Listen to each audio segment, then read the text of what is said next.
and stress in the workplace. It's an HR issue. Just send it to HR; they'll deal with it. Nope. No, it's firmly in the health and safety bucket.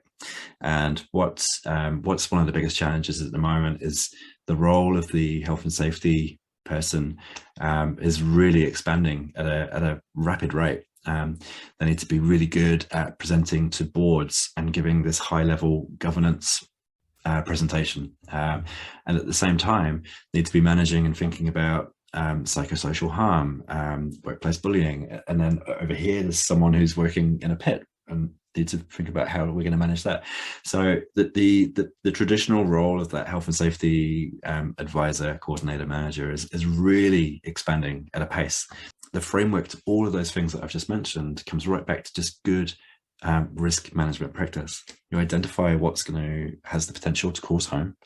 You consider the likelihood of that event happening and the consequence if it did, and then you just think about the controls that we put in place. And that is the same framework for workplace bullying, through stress, fatigue, all the way through to the more obvious things like working around an excavator or a digger.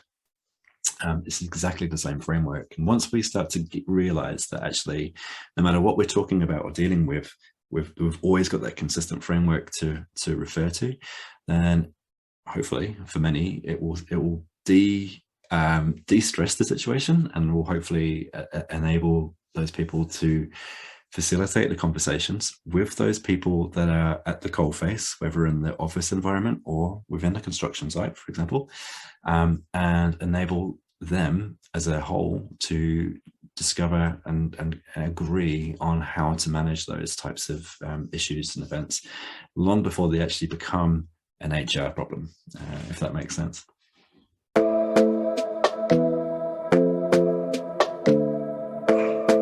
A fresh perspective, high levels of interaction, high levels of energy, and also lots of anecdotal stories and insights, which will provide everyone who's tuning in with the means to perhaps take those insights and put them into action.